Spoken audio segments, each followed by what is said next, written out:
Tonight on Greater Boston, I'm joined by LaTosha Brown of the Black Voters Matter Fund on why her group boycotted yesterday's appearance by President Biden and VP Harris in Georgia, and why it's done waiting for action on the voting rights law. Then later, the first Cambodian American mayor in the nation, Lowell Mayor Sokhary Chau, on his historic role, the long road to getting there, and his hopes for his city's future. After a year of trying to have his filibuster and bypass it too, Joe Biden is calling out the Senate to take action now on one of the most important issues of his presidency, voting rights. I've been having these quiet conversations with the members of Congress for the last 2 months. I'm tired of being quiet.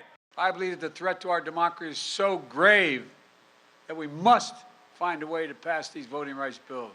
Debate them, vote, let the majority prevail. And if that bare minimum is blocked, we have no option but to change the Senate rules, including getting rid of the filibuster for this. Biden plans to meet with Senate Democrats tomorrow to come up with a game plan for all of this, with many on the left growing increasingly frustrated about the inaction on this issue. Among them, activist groups like the Black Voters Matter Fund and the New Georgia Project Action Fund, members of which skipped last night's event, calling for action rather than speeches. Then there are the 24 faith leaders who've been on a hunger strike since January 6th, including Harvard's Cornell William Brooks, who joined us on Monday, and many progressive lawmakers in Congress, including Massachusetts' own Ayanna Pressley, who joined us today on Boston Public Radio. Failure is not an option, so it's simply, it can't be a loss. Unfortunately, it can be, because assuming real action on this requires nixing the filibuster, a so-called carve-out for this legislation, so that a simple majority rather than the usual 60 votes can make this happen, that's no easy feat either, since every Republican and 2 Senate Democrats, Kyrsten Sinema and Joe Manchin, remain opposed, which leaves advocates for electoral reform 2 votes short. The filibuster is what makes the Senate hopefully work when it's supposed to work. But clearly it is not working, and that's the problem. And even if Democrats succeed in eliminating the filibuster, Senate Leader Mitch McConnell is indicating he has plenty more up his sleeve to keep the wheels of progress from turning. What would a post-nuclear Senate look like? I assure you it would not be more efficient or more productive. I personally guarantee it. Do my colleagues understand how many times per day the Senate needs and gets unanimous consent for basic housekeeping? Do they understand how many things would require roll call votes? Well, that's promising from a guy who wouldn't hold a hearing on an Obama Supreme Court nominee, Merrick Garland, 8 months before an election, but rushed to confirm a Trump nominee, Amy Coney Barrett, when voting had already started. I'm joined by the co-founder of one of the groups that boycotted Biden's speech and which helped give Democrats control of the Senate, theoretically at least, last year, LaTosha Brown of the Black Voters Matter Fund. It's been a long time, LaTosha. It's great to see you again. Thank you for having me, Jim. Glad to be here. Why'd you participate in the boycott of Biden and Harris yesterday?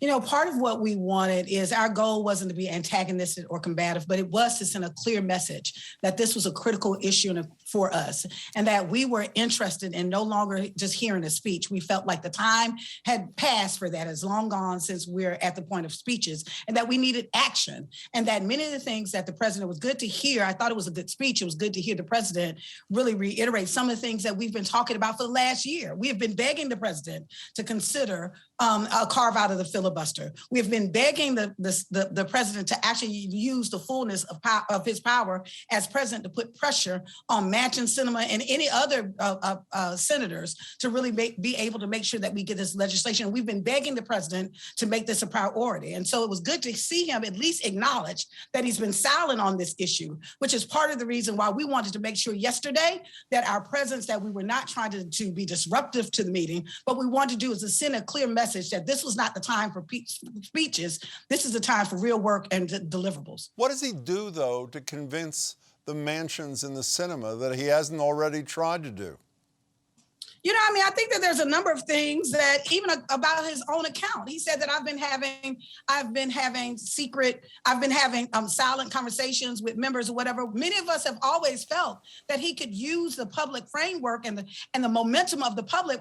Matter of fact, I actually believe that had he given this speech a year ago, when there was the momentum of the election, that if he had given this speech a year ago before there was a passage of the infrastructure bill, they would have had more leverage. But the fact remains that yes, we are here where we are right now. And so what we're saying is a president who ran on the fact that he had actually served in the Senate for 4 decades. If there's anyone, and he has been very vocal about that knows how to use the Senate rules, and knows how to put pressure on how the Senate works, it's him. You know, even yesterday in his speech, he referred to, he was able to move Strong Thurmond. So I'm just interested in whatever, if it took to move Strong Thurmond, who was a notable open racist, then could those particular tactics also be used to other senators that are in the U.S. Senate? You know, speaking of known racists who have served in the Senate, you've used the term carve-out, which, you know, an exception to the filibuster, which would allow this to happen with 50 votes plus Kamala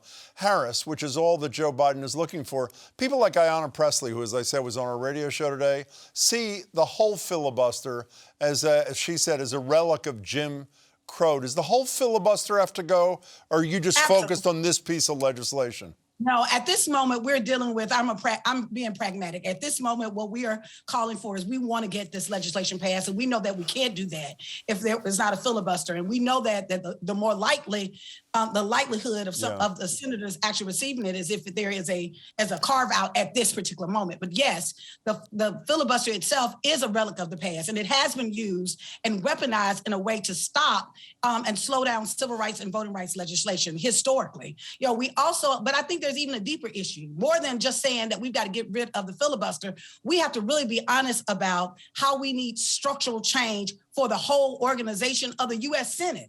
That as we're looking at the Senate right now, the Senate is not reflective of America. Here it is that 2 senators have the power to be able to hold up an agenda of millions of people of something that would actually prevent or impact the voting rights, free and fair access to the ballot of millions of people. So we actually have to rethink this entire political structure in a way that what does it lend itself to a pluralist society? What would lend itself to make sure that the democratic rights of people are not thwarted by a few people who have a different kind of agenda? What happens if these 2 bills don't happen? I mean, for those who don't know, I'm sure everybody's been paying attention. The John Lewis Act would give the government the power to intervene when there are, to look at local election laws that may and discriminate against people. And obviously the For the People Act makes national a whole bunch of standards around mail-in voting, early voting, voter ID. If they do not become law, LaTosha, what's the impact of that? No, it's going to be devastating. As we speak on yesterday, you know, part of the reason some of the groups didn't want to participate because they said we still have work to do.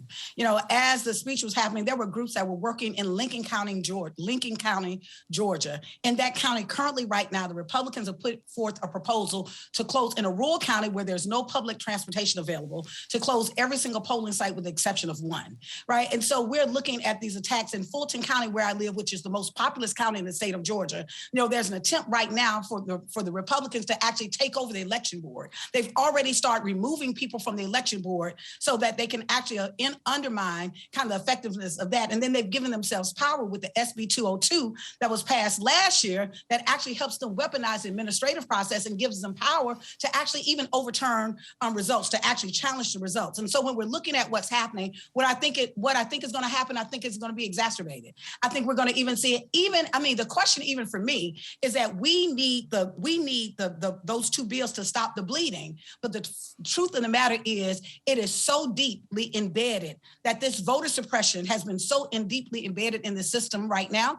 And what we're seeing as part of the strategies of Republicans, that we've got a lot of work to do. And even those 2 pieces of legislation are just going to be a start. We're going to have to do real reformation, political and reformation in this country. I want to talk about that reformation, as you call it. But for those who have not been following, in addition to the Lincoln County and Fulton County stuff you're talking about. The one provision in the pre-existing law passed last year that I still can't get over, this is in Georgia. This is the provision most of you at home have heard about, which says it is illegal to provide food or water to somebody who is waiting in line to vote. It is just, it's incredible to me. You mentioned reform beyond just these two laws. I don't know if you saw David Brooks' piece in the New York Times. I half agreed with him.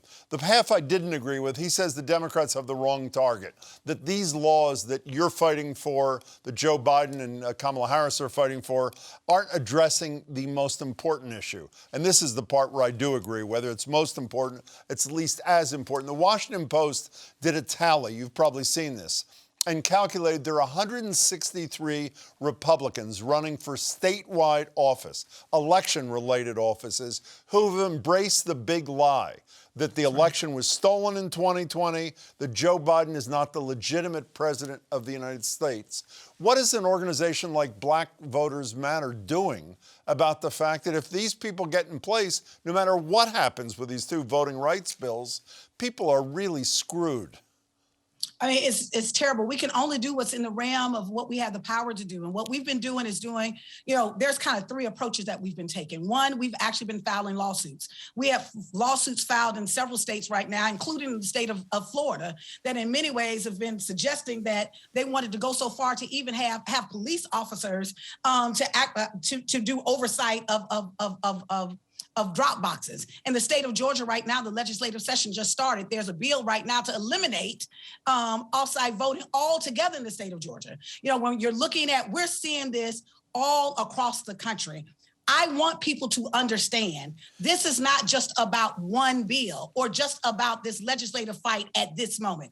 We are literally talking about there is a concerted effort to undermine the entire infrastructure, the political infrastructure that would lend itself to making sure that politics is responding to the majority, what the needs are and the desires of the majority, to only a minority rule. So part of the things that we've been doing is we've been organizing, educating people in the streets. Two, we've been supporting those efforts in our C4 effort, been supporting those efforts and those candidates that can actually challenge these people who are seeking to get in office, and we're filing lawsuits. That's what we're calling upon this government. We're calling upon the president and the Congress for God's sake to do something to give us more protection so that as we're doing this work, we can be effective. I said in the introduction to you, LaTosha, and I meant this literally, that you and a few other people have done more than anybody else to ensure that there was a Democratic majority in the Senate to begin with those two Georgia races and other races the Democrats won last year that many people thought they couldn't win.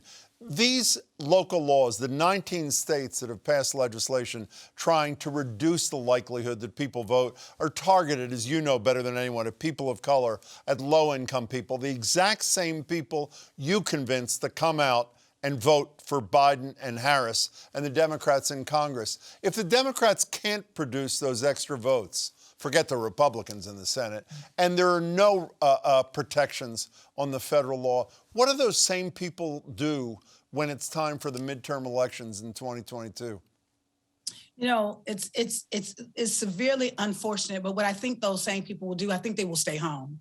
I think that part of what we see in this country, there has been a history of less than 50% of the population consistently vote in elections, right? And part of that has been, I think, deliberative, and some of that has been by design, that there has been an effort by a few who have maintained power to actually make the process where other people, literally don't participate in the process. They don't want people to participate. There's always been this three kind of fold strategy. I'll often talk about that. One is about creating a culture of fear, right? To actually create this culture of fear so people won't participate. Two is about restricting access to the ballot. And the third thing is weaponizing the administrative process by legalizing those things that will give you an advantage.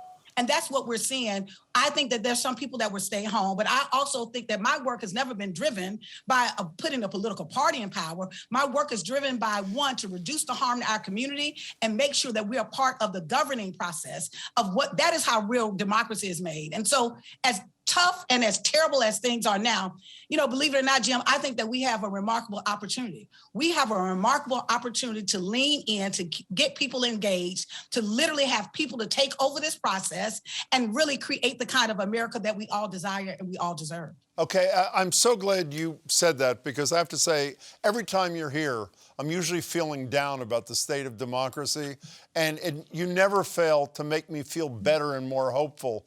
Tell me why I shouldn't worry that, forget the midterms, forget these two laws, forget 2024. I worry that democracy as a whole is hanging by a thread in this country.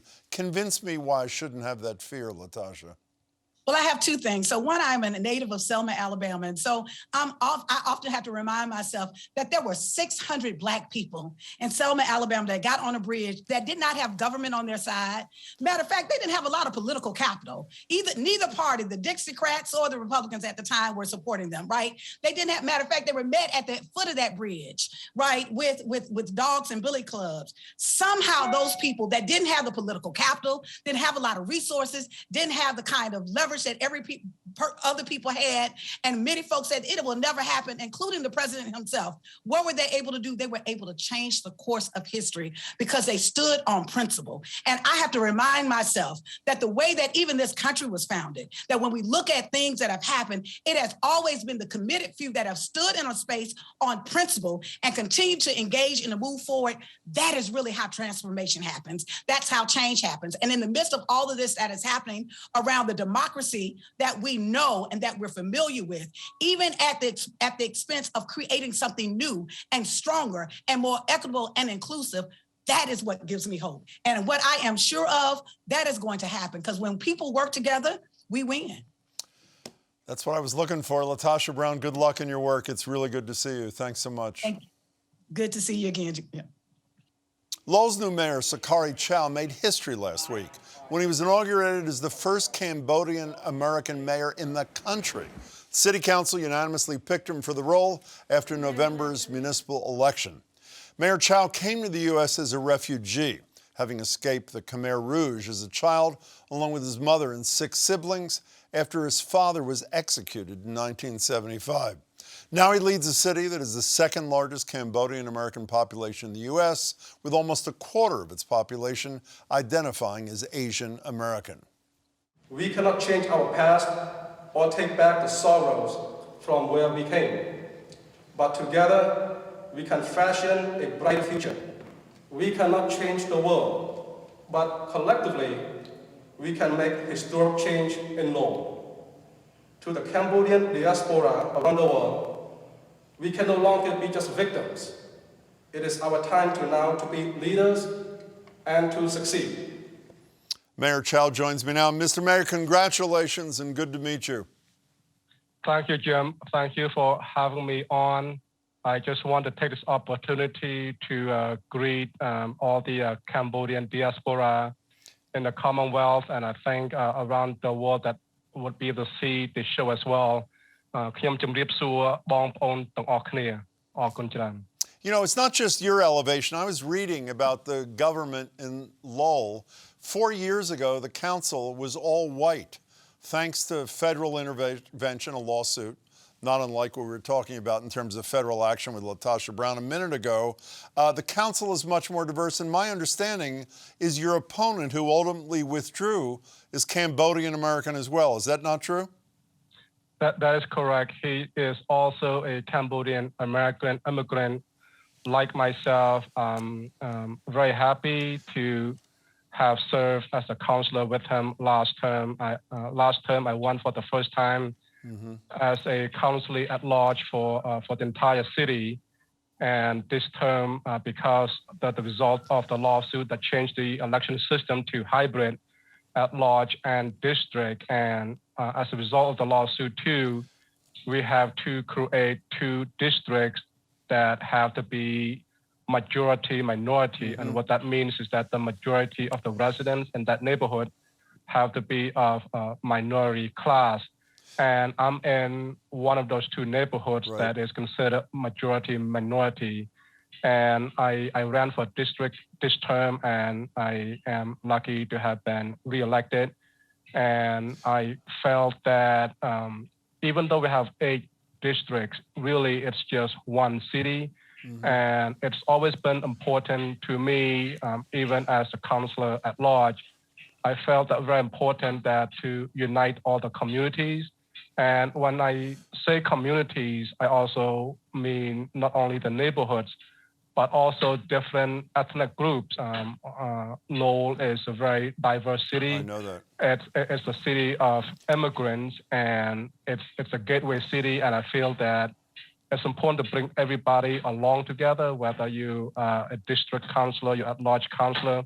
When you take votes professionally and as a civil servant, you take votes that affect the entire city, for example, for infrastructure investment, for tax purposes. So I thought it's very important that I continue to serve the city, and I thought being a mayor was the pathway to doing that. You know, Mr. Mayor, I was reading about your history, and I mentioned your father was executed by the savage Khmer Rouge, and the story of your mother with 7 children getting you out of the country safely. How was she able to do that? My mom was an amazing woman, and I appreciate her and love her, but I did not realize or appreciate her all that much until I got older. So Cambodia in the 1960s and 1970s was involved in a brutal civil war. Of course. And with the Vietnam War pulling Cambodian in, the entire country was pretty much destroyed, the government, the infrastructure, the society, and the culture. And my family background, really, we were farmers. We live in a province called Battambang.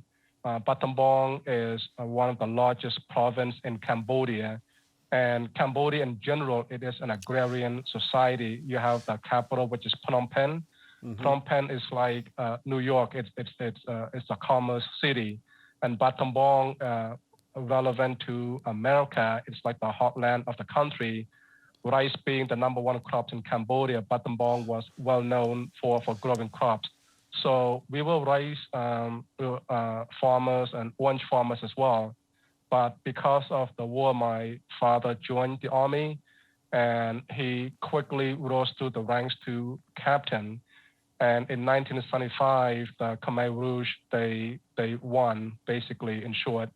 And my father was one of the first people that they came and took to be killed. They said, we gather all the leaders, let's go have a meeting, it's a peace treaty. And so, of course, he went along because they already put down their weapons, because there was an understanding that there was a peace treaty going on. And basically, it took him along with other military people to be executed. And it wasn't just the military people that they took to be killed right away.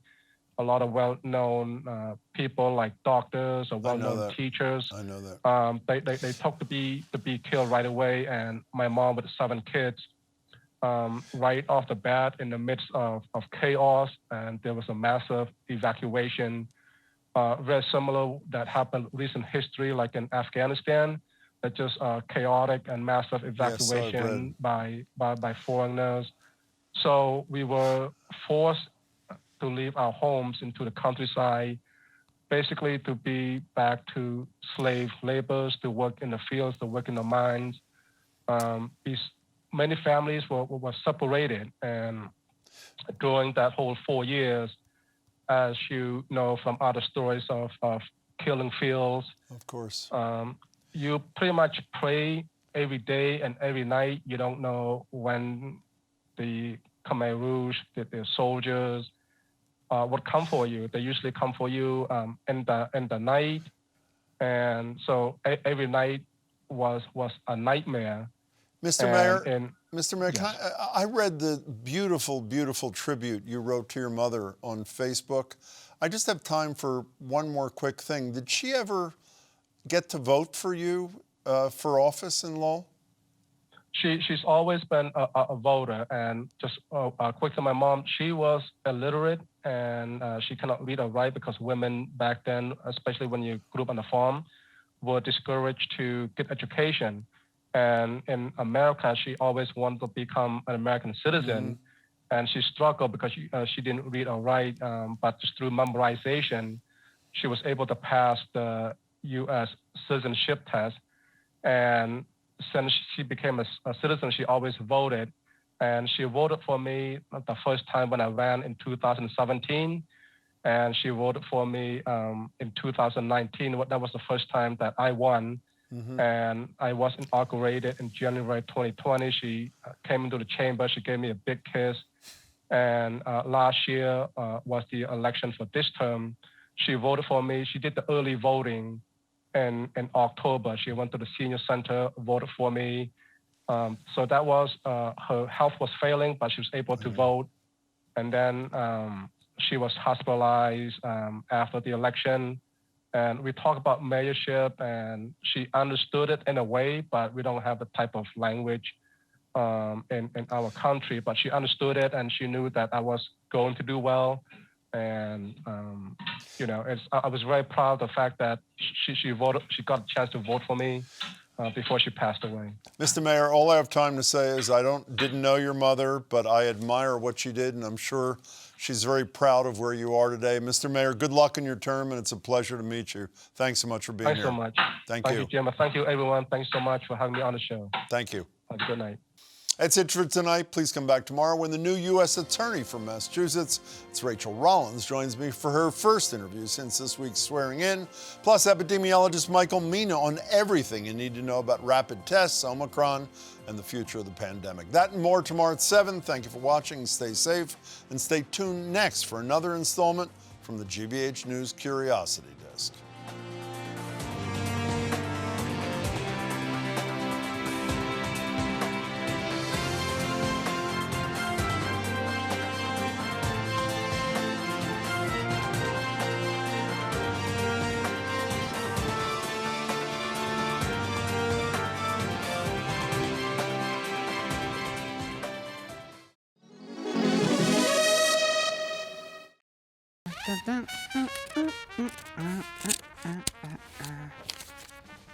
Wait, did I just commit a crime? Hey folks, I'm Edgar B. Herwick III from GBH's Curiosity Desk, where you ask questions and I find answers. Today's question comes courtesy of Betty Davis from Gloucester, Massachusetts, who wants to know, is it in fact a crime to remove these labels? Now you find these guys on pillows, mattresses, even a lot of winter coats, and the reason why is because you cannot see what is inside of those items. Now today, pillows, for example, are usually stuffed with feathers or cotton or some kind of synthetic material. But according to Maggie Terry, back in the day, they put some pretty gnarly stuff in the stuffing. I mean, it used to be years ago, they'd throw anything they wanted to into the bedding. Newspapers, dirty rags. Horsehair, used hospital or hotel mattresses, corn husks. Sweepings off the floor, part of their lunches, droppings, I mean, anything. For starters, that's disgusting, and furthermore, it's dangerous and unhealthy. So today, a lot of states require these labels that tell you what is inside of the item, and it is against the law to remove them. Sort of. Retailers and manufacturers can be fined if they remove the labels, but once you buy it or I buy it, if you read closely, most of these end with the line, except by the consumer. So there you have it. Feel free to rip away. Don't forget to follow and tell us what you are curious about because, hey, I might just look into it for you. I'm Edgar B. Herwick III. Stay curious out there.